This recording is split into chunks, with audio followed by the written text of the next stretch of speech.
पुराने समय की बात है। किसी राज्य में एक राजा राज करता था।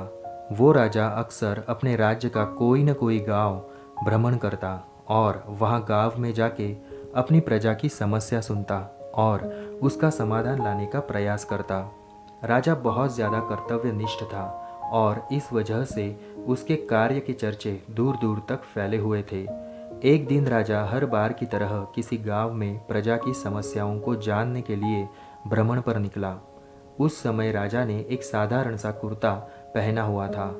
थोड़ा आगे चलते ही राजा के कुर्ते का एक बटन टूट गया। राजा तुरंत अपने मंत्री को बुलाता है और उन्हें आदेश देता है कि जाओ इस गांव में से ही किसी होनहार दर्जी को बुलाकर लाओ जो मेरे इस कुर्ते का बटन लगा पाए। मंत्री ने राजा का आदेश सुनते ही तुरंत पूरे गांव में से होनहार दर्जी की खोज शुरू कर दी। राजा के नसीब अच्छे थे कि उन्हें उस गांव में से ही एक अच्छा दर्जी मिल गया। उस दर्जी की एक छोटी सी दुकान थी। दर्जी को राजा के पास लाया गया। राजा ने दर्जी से कहा कि क्या तुम मेरे कुर्ते का बटन सिला सकते हो? दर्जी ने कहा, जी हुजूर, ये कौन सा मुश्किल काम है। दर्जी ने अपने थैले में से धागा निकाला और राजा के कुर्ते का बटन तुरंत लगा दिया। राजा अपने कुर्ते का बटन इतने जल्दी सिला के दिया, इस वजह से उस दर्जी से बहुत खुश हो गया। खुश होकर राजा ने उस दर्जी से पूछा कि तुम्हें इस काम के कितने पैसे दूं? दर्जी ने कहा, अरे महाराज, ये तो बहुत ही छोटा सा काम था। इसके मैं आपसे पैसे थोड़ी ना ले सकता हूँ। मुझे इसके कोई पैसे नहीं चाहिए। राजा ने कहा, अरे तुम मुझसे मांगो तो सही, मैं तुम्हें तुम्हारे काम की कीमत ज़रूर दूंगा।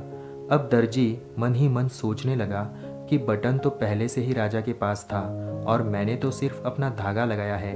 मैं ऐसा करता हूँ कि राजा से इस काम के 5 रुपए मांग लेता हूँ। फिर मन ही मन वो सोचता है कि अगर मैं इस काम के 5 रुपए लूँगा तो फिर राजा सोचेंगे कि इतने से काम के इतने सारे पैसे मांग रहा है। ये पता नहीं गांव के लोगों से कितने सारे पैसे लूट रहा होगा। इस सोच के साथ दर्जी राजा से कहता है कि महाराज, आप अपनी स्वेच्छा से कुछ भी दे दो मुझे। अब जब दर्जी ने राजा पर छोड़ दिया तब राजा को भी अपनी इज्जत के हिसाब से देना था ताकि गांव के लोगों के दिमाग में उसका रुतबा छोटा न हो जाए। अपने इज्जत के बारे में सोचकर राजा ने दर्जी को 5 गांव देने का आदेश दे दिया।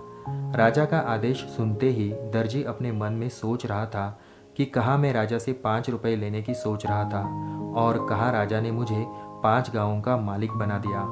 हम लोग भी इस दर्जी की तरह अपनी क्षमता के हिसाब से सोचते हैं और भगवान से भी उसी के हिसाब से मांगते हैं, पर हमें क्या पता कि भगवान हमें उनकी देने की क्षमता के अनुसार कुछ अच्छा और बड़ा देना चाहते हो जो हमने कभी भी सोचा ही न हो। ये बात गीता में भी लिखी हुई है कि तुम सिर्फ कर्म करो, फल की आशा मत रखो।